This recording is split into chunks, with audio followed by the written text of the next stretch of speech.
sejam muito bem-vindos ao Lancast Saúde e Bem-Estar. Meu nome é Andréia Kamizaki, você é a host desse podcast e estou aqui para trazer muita saúde, conhecimento para todos vocês.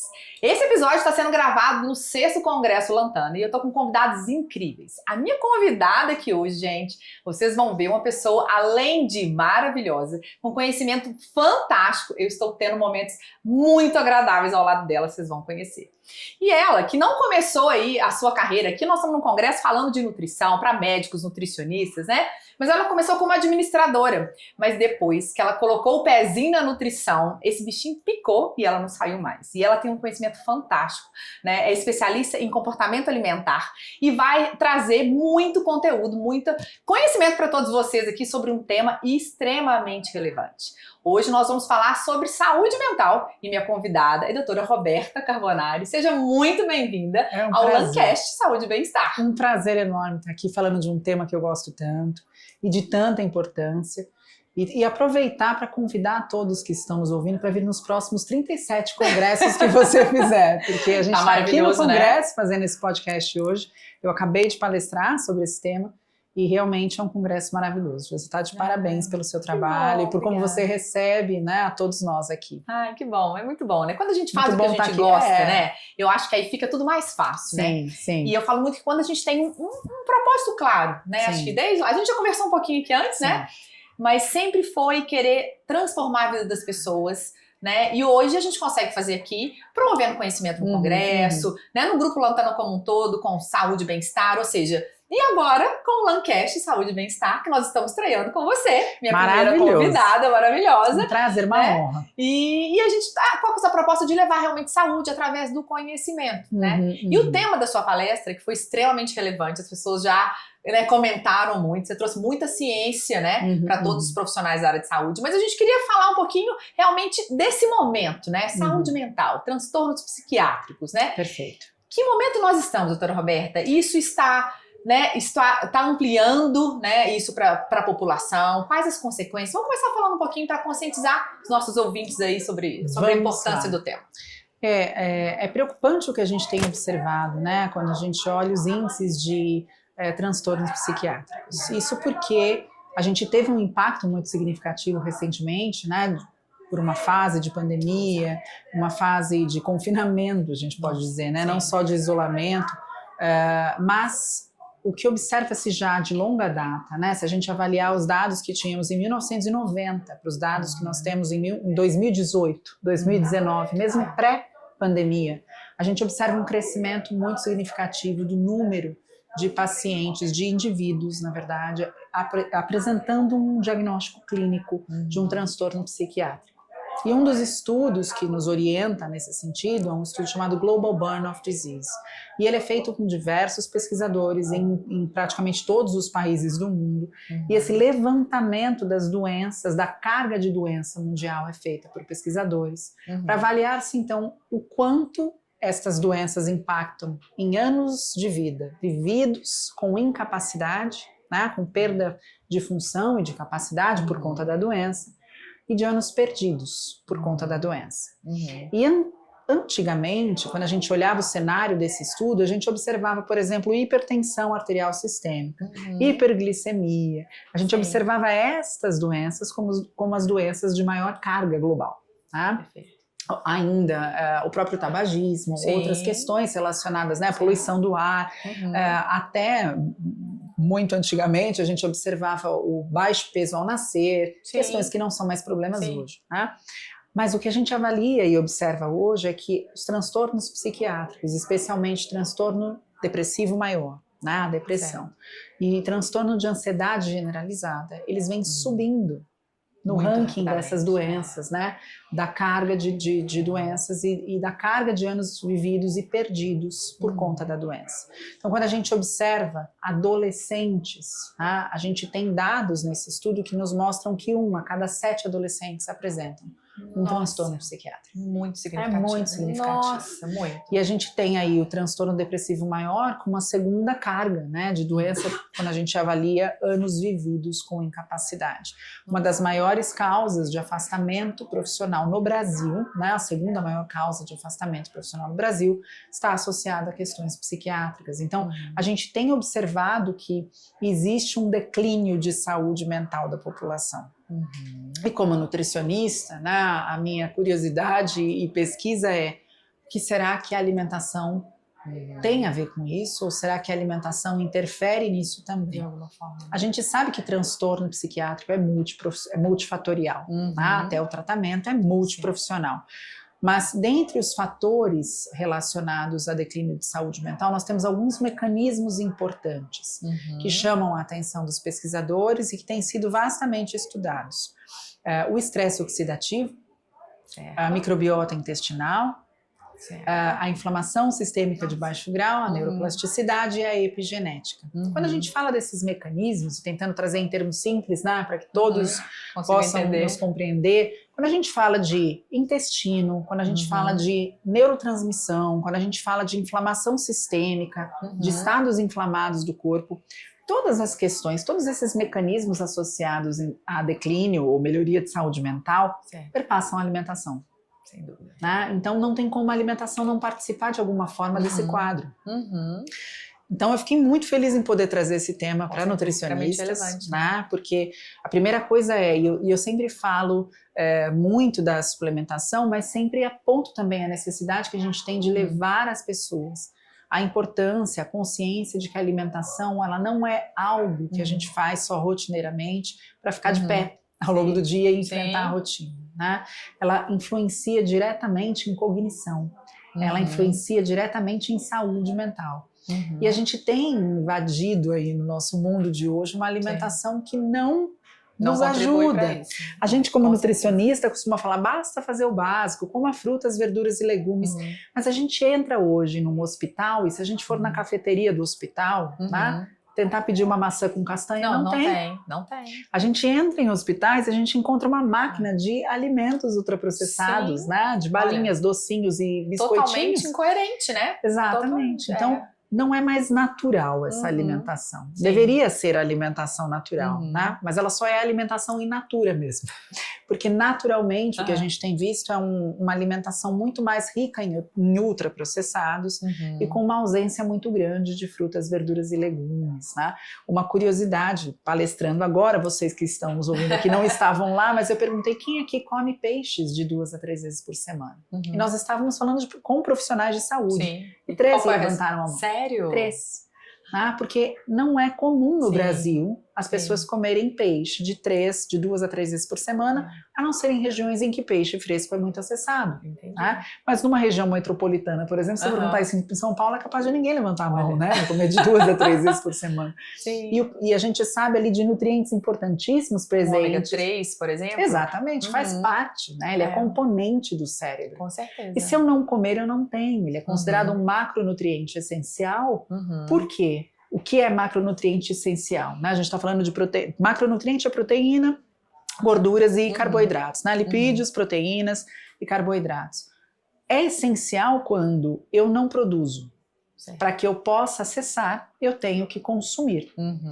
Se eu estou dizendo que a fonte de ômega 3 é peixe, que as pessoas não comem peixe em suficiência, eu não tenho, eu não produzo. Só que a grande questão é, isso faz parte do nosso cérebro. O ômega 3 é componente do nosso cérebro. É vital, com certeza. Então, é muito importante que a gente fale de alimentação hoje, que a gente fale da importância da alimentação, e eu sempre tive muito esse olhar para a alimentação. Né? As pessoas estão preocupadas no que elas devem deixar de comer. E para não emagrecer. No que precisa. Ninguém pergunta para uma nutricionista o que eu preciso comer para viver. Com certeza. Não é para perder peso, não é para emagrecer. O que eu preciso comer para viver? Eu abri essa palestra trazendo uma pesquisa que mostra que as buscas no Google por emagrecimento são 10 vezes maior do que as buscas no Google por felicidade ou qualquer termo associado à felicidade. E a gente tem se deparado com essa questão. Né? A gente realmente tem visto a questão da saúde mental com um impacto Muito significativo. Lá atrás, né, quando a gente falava de saúde mental, se pensava só no psiquiatra. No né? psicólogo, psiquiatra. Exatamente. Então, assim, né, e hoje a gente percebe que é necessário um olhar 360 com vários profissionais. Até o personal trainer. Exatamente. Que a atividade física hoje é prescrição num quadro de declínio de saúde mental, né? Ela não é mais uma indicação, uma orientação, ela é uma prescrição. Então, se a gente fosse falar em todos né, desse olhar 360, né? O que esse paciente que precisa cuidar da sua saúde mental, o que ele precisa ficar atento, né? Perfeito. Passando por alimentação, atividade física, enfim, dá um overview para o pessoal, o que é importante estar atento pensando em saúde mental. Acho que a coisa mais responsável de eu começar falando é que a alimentação, né, ou uma alimentação inadequada, ela não é a causa de um transtorno psiquiátrico. Então, eu acho que isso é importante. Isso, muito importante. Uma alimentação, um padrão alimentar desequilibrado, um padrão alimentar ocidental, né, que tem uma redução aí de alimentos in natura, ele está associado ao aumento do risco de transtornos psiquiátricos. Mas não é ele que causa. Ele não é o causador. Isso né? é importante. Isso é muito importante, porque de repente alguém que está aqui nos ouvindo, né, vivenciando um quadro psiquiátrico, eu ainda falo, olha, né, a alimentação, culpa, a pessoa ainda fala, fui eu que causei, né? E não é isso. E então, agrava o problema, né? Então a primeira coisa, transtornos psiquiátricos, a depressão, a ansiedade, eles são multifatoriais. Eles têm ali um fator genético, então há uma predisposição genética geralmente envolvida. Eu tenho alguns genes que participam e a gente já tem isso mapeado, né? Não todos, mas existem alguns genes que participam dessas questões e existe uma hereditariedade nos quadros de transtorno psiquiátrico muito bem observada. Eventos da vida também podem desencadear, exato. Então a gente tem ali maus tratos na infância, um estresse muito intenso, né? Acontecimentos que podem levar esse indivíduo a um estresse significativo, muito agudo, que de certa forma alteram o funcionamento do sistema imunológico desse indivíduo, do eixo hipotálamo, pituitário, adrenal desse indivíduo, alterando aí a produção de corticoides, alterando o funcionamento do organismo desse indivíduo e levando de certa forma esse indivíduo a um estado que a gente chama de um estado alterado, um estado inflamatório, um estado imunológico alterado, uma resposta imunológica diferente. E aí eu tenho a alimentação, né, contribuindo para minimizar sintomas desse quadro ou contribuindo com a exacerbação desse quadro. Tá? Porque se eu estou falando que existe um estresse oxidativo e uma inflamação acontecendo nesse indivíduo, se eu tenho uma alimentação que promova um estado inflamatório, né? Que não seja rica em componentes antioxidantes, por exemplo, eu não contribuo em nada com esse caso. Então, o que eu preciso observar se eu estou num quadro hoje ou se eu percebo que existe um declínio da minha saúde mental, mesmo que não seja um diagnóstico. Tá? Como tem sido a sua alimentação? Que os nutrientes participam de neurotransmissão já é muito sabido, há uma evidência científica. Que você precisa de todos os micronutrientes para que o seu funcionamento do cérebro seja adequado também. Agora, você tem acessado uma alimentação hipercalórica, você tem acessado alimentos ultraprocessados em detrimento de uma alimentação mais equilibrada. Isso tem te levado a um ganho de peso excessivo, um aumento de adiposidade que está associado ao aumento de inflamação. Tudo isso eu preciso observar. Perfeito. Então, eu diria, como nutricionista, né, olhando para minha partezinha ali do bolo, meu pedaço de bolo, observe se você tem incluído o que é necessário na sua alimentação. Antes de excluir, é necessário? Tá. O que os estudos nos trazem é que uma dieta num padrão mediterrâneo está associada a uma melhoria de saúde mental, mesmo em pacientes com diagnóstico. Então, os estudos de intervenção foram feitos observando pacientes que recebiam suporte terapêutico psiquiátrico e pacientes que receberam suporte terapêutico psiquiátrico mais uma alimentação, uma alteração no padrão alimentar. Então, alimentos ricos em polifenóis, que são potentes antioxidantes, alimentos ricos um padrão alimentar, refeições ricas com alimentos in natura, então a gente fala de 400 gramas de vegetais crus ou cozidos ao longo do dia, no mínimo. Um padrão de riqueza de alimentos com gordura poli e monoinsaturada, a gente está falando de azeite de oliva extra virgem, a gente está falando de oleaginosas, amendoim, né? A gente está falando de peixes. Uma redução de embutidos, de carnes embutidas, processadas. Então eu tenho uma redução de sódio, eu tenho uma redução de gordura saturada. Então eu tenho um balanço, um equilíbrio alimentar que beneficia uma série de mecanismos, como por exemplo uma saúde intestinal. Então eu alimento micro-organismos gram-positivos, né, que convivem comigo, que conferem aí saúde ao hospedeiro. Eu tenho ali um padrão alimentar que dificilmente, a não ser que eu faça uma hiperalimentação, está associado a uma alimentação hipercalórica, quando eu falo de 400 gramas de legumes, de carnes magras, da inclusão desses alimentos de folhas, né, fibras, para que eu tenha também uma glicemia controlada por essa alimentação. Então, se eu incluir o que está me faltando, fica mais fácil de eu excluir o que eu não preciso. E aí, quando o nosso olhar é para a exclusão, usualmente. Exato. E aí, quando eu falo de incluir, eu falo também do exercício físico, porque uma pessoa que tem uma rotina de atividade física e pratica exercícios físicos com constância, ela também tem mais atenção para a alimentação, porque ela quer manter a performance desse exercício físico. Contribui, né? Então inclua a atividade física. Que vai ancorando o outro, né? Exatamente. Inclua bons hábitos, né? A gente sabe que o exercício físico ele está associado a um aumento de BDNF. O que é o BDNF? É um fator neurotrófico derivado do cérebro, que confere proteção ao cérebro, a neuroplasticidade, essa capacidade do nosso cérebro continuar aprendendo, continuar se desenvolvendo, continuar produzindo neurotransmissão, neurotransmissores, tá? É como se o nosso cérebro fosse uma massinha de modelar. E para que essa massinha pudesse ser modelada ao longo da vida para diversas situações, eu precisasse dessa capacidade neuroplástica, tá? E algumas neurotrofinas conferem ao cérebro essa capacidade, protegem o cérebro e mantêm essa capacidade. O BDNF é uma delas. O exercício físico está associado a aumento de níveis de BDNF. Então eu nunca vou esquecer uma palestra que eu assisti de um pesquisador muito importante na área de Parkinson, Alzheimer e doenças neurodegenerativas, que ele falou: você quer uma dica de ouro para você prevenir doenças? Tire o seu tênis do armário. Olha, eu podia falar milhões de coisas para você, fantástica, mas eu só vou pedir que você tire o seu tênis do armário. Você não precisa ser um bodybuilder, você não precisa ser um triatleta, você precisa caminhar, se movimentar na quantidade suficiente de tempo que o seu corpo foi feito para fazer. Porque se a gente voltar para nossa natureza, né, a nossa natureza não é isso aqui. A nossa natureza demandava exercício físico excessivo. E esse exercício produzia uma série de metabólitos importantes para a saúde. Tá? Então a gente precisava caçar, a gente precisava para pegar água, descer e subir montanha. E hoje em dia a gente aperta um botão. A gente não precisa nem cozinhar mais. Para Alexa. Exatamente. A gente manda buscar. Exatamente. Então, não é natural o ser humano não se movimentar. É natural ao ser humano se movimentar. Não é natural para o ser humano abrir um saquinho e comer.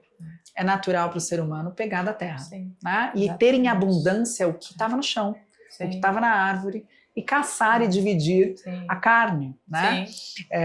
Ter mais acesso ao peixe, que era muito mais fácil eu ter um peixe à minha mesa na selva do que um boi. Exatamente. Né? Então, se a gente voltar para o que era naturalmente ofertado à nossa natureza, a gente tem um fator protetor ali. Porque o que foi feito e está naturalmente disponível a nós é o que nos protege, né? Para que a gente possa... Então a gente se afastou de diversas formas do que é a nossa natureza. A gente não se movimenta mais. Então, ao passo que a gente foi ficando sedentário, a gente também foi tendo acesso a uma oferta de alimentos que não existia. Vivíamos em escassez. Hoje nós vivemos com uma oferta absurda de alimentos. Só que aquele sistema, né, de recompensa que foi criado lá atrás para que a gente buscasse comida, ele está aqui ainda hoje. Então, antes, quando eu encontrava um alimento hiperpalatável, super saboroso e calórico, meu impulso e meu estímulo era coma. Porque você não sabe quando vai ter de novo. Quando vai ter novamente. Esse estímulo continua e você sempre vai ter de novo. Tá? Então, a gente está precisando também, quando a gente fala de alimentação, é observar essas questões. Quando eu estou comendo mais por um estímulo de prazer, E é importante ter prazer ao comer, mas eu preciso comer por fome. Sim, não exatamente, sempre...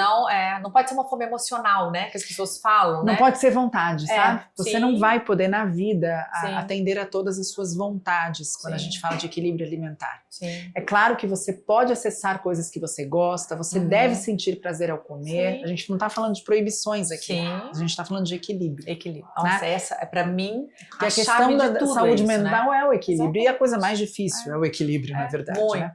Eu busco muito esse equilíbrio de manhã. Pra mim, se eu não faço meu ritual matinal de manhã, O dia vai mal, né? ele é diferente. Ele é diferente. Então, eu acordo, assim, né? Eu acordo 4h52. Meu Deus! Agora eu tenho que contar algumas coisas, né? Porque é um momento que eu tiro pra mim. É 1h30 até os meninos acordarem. Eu tenho 3 filhos. Então um precisa de 20, mesmo acordar bem mais cedo para um de viver 16 e um de 8. Né? Então tem pra todas as idades lá em Sim, casa. sim. Então, há alguns anos eu descobri que isso, né? Esse horário de manhã Era só seu. é só meu. E eu fui criando, né? Assim, a forma que eu fui estruturando ele, que a gente, né, ao longo dos anos a gente vai melhorando. Isso me ajuda a manter esse equilíbrio ao longo do dia. Né? Então hoje, né, como empreendedor, empresária, são muitos desafios. Né?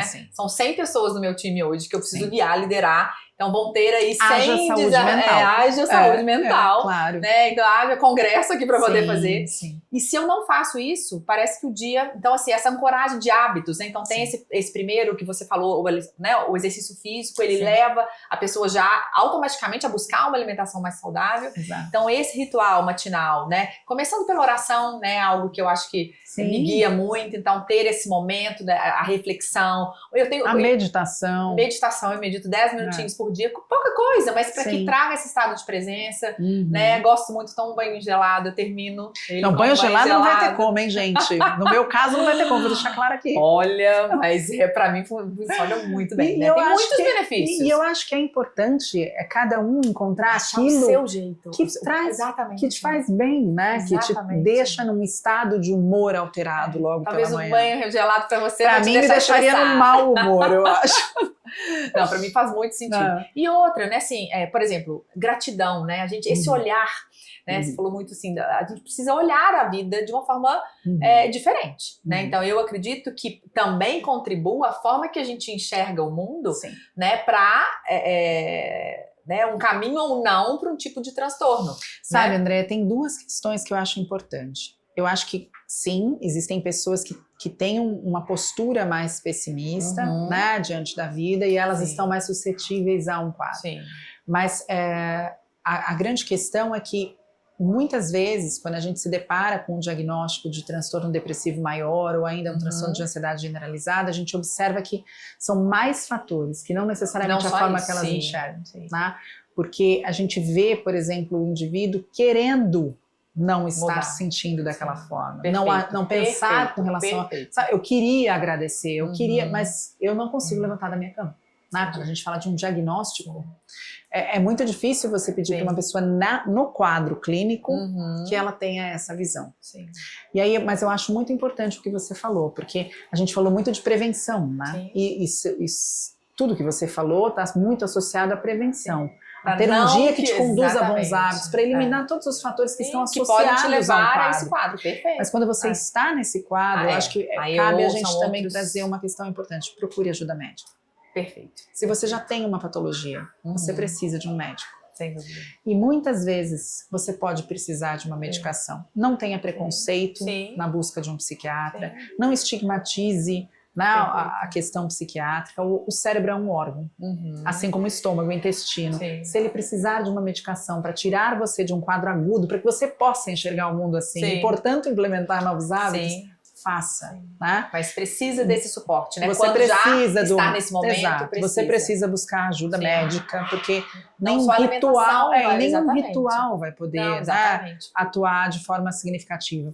A gente vai precisar de tudo, a gente vai precisar do ritual, a gente vai precisar da alimentação, a gente vai precisar do exercício físico, mas eu acho que é responsável a gente deixar claro aqui, procure médico, e um médico especialista, procure um psiquiatra que possa te orientar, procure um terapeuta que possa te acompanhar nesse processo, procure o personal trainer, obviamente, a nutrição, procure tudo que está ao seu alcance, porque o nosso cérebro ele acaba comandando todo o restante, né? E quando você está com uma patologia, está instalada ali, na forma como você pensa e se comporta, Perfeito. a gente precisa atacar por todos os lados. Perfeito.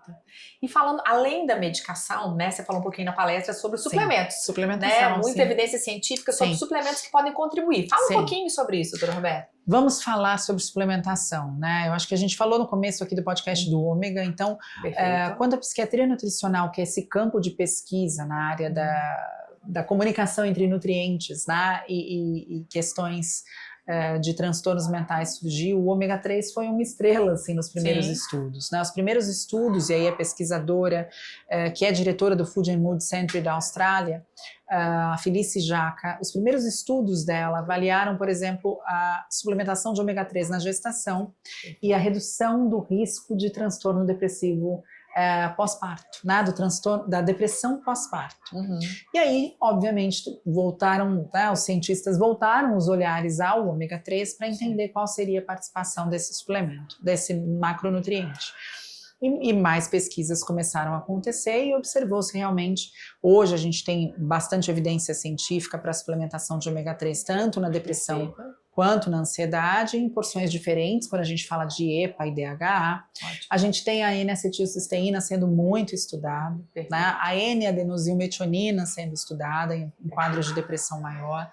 A gente tem vários componentes antioxidantes, né? A gente pode falar de cúrcuma, a gente pode falar de resveratrol, a gente pode falar de uma série de outros componentes que também são estudados, mas com evidência científica, e na apresentação eu coloquei ali, né, quadros, né, mostrando o que a gente tem de evidência nível A, de pouco recomendado, de ainda não recomendado por faltarem estudos. Eu tenho um cuidado ao falar com o público final sobre suplementação, especialmente nesse tema, porque meu medo então eu vou pegar um suplemento. O ômega, o manecetil e achando que resolve o problema. Exatamente. E não vai resolver. Exatamente. Então, assim, o que eu oriento sempre existem muitos suplementos que podem ajudar, a alimentação fatalmente vai ajudar, o exercício físico vai te ajudar, procure um profissional que possa te acompanhar. Né? E observe, né? E fale para esse profissional, olha, eu ouvi falar que a minha alimentação pode me ajudar, eu ouvi falar que o exercício físico tem interferência, eu ouvi falar que existem suplementos que podem melhorar os sintomas. Eu quero tudo, né? Vá atrás de tudo, porque a gente sabe hoje que existe muita coisa que pode ser feita para que a gente possa combater esse quadro, minimizar os sintomas de uma forma bastante significativa, através da alimentação, através do exercício físico, através da suplementação. Perfeito. Perfeito, gente. Olha, que delícia, né? Muito obrigada, doutora Roberta. Assim, acho que trouxe muitos insights, né? Acho uma reflexão muito profunda do que a gente precisa, desse olhar, né? Que realmente há necessidade, muitas vezes, de procurar um profissional. Então, a gente está aqui para educar, né? Todos os nossos ouvintes aqui dessa importância e dessa equipe multidisciplinar, né? Que está sempre querendo cuidar do paciente. Eu acho que hoje isso é muito gostoso, né? Todos estão em prol desse indivíduo para que ele se recupere, para que ele melhore. E as áreas se comunicam hoje, né? Não fica cada um na sua caixinha. Eu acho que o paciente só tem a ganhar. Exatamente. Hoje os profissionais entendem isso, né? Nutricionistas, médicos, educadores, físicos, enfim, né? Farmacêuticos, aqui defendendo o meu peixe. Né? A gente está aqui também. Não, e a gente é muito feliz por ter o farmacêutico na nossa ponta ali de trabalho, porque muitas você deve passar por isso, quantas vezes você recebe ligação de nutricionista, de médico, perguntando qual a melhor formulação, como você consegue manipular. E isso é super importante. A gente fala que cada um precisa contribuir de alguma forma, né? Muitas vezes o profissional passa aquela suplementação maravilhosa, mas pode ter alguma incompatibilidade. O paciente pode não conseguir aderir ao tratamento, né? Em função de custo, em função de palatabilidade, de repente ele não tipo consegue, da formulação, não consegue engolir cápsulas, né? Se pega um idoso, por exemplo, enfim. E o farmacêutico está ali para poder ensinar, né? Para melhorar. Para melhorar, né? Apresentar novas formas farmacêuticas, entender o que vai ser no meio aquoso, oleoso, enfim, né? Então, assim, o nosso papel é esse, né? Juntos, né? Então, todos em favor do paciente, em benefício desse paciente. Então, acho que essa junção de todas as áreas aí Realmente a gente está num momento muito feliz aí, né? Sou grata por ter pessoas como você aqui. Imagina, contribuindo. uma honra estar aqui com Muito vocês, de obrigada. verdade. Obrigada por esse papo gostoso. Obrigada, muito bom. Espero que vocês tenham gostado também. Muito bom, gente. Olha, então esse foi, né, o primeiro episódio do Lancast Saúde e Bem-Estar com a minha querida doutora Roberta Carbonari, né, que deu uma aula fantástica e trouxe agora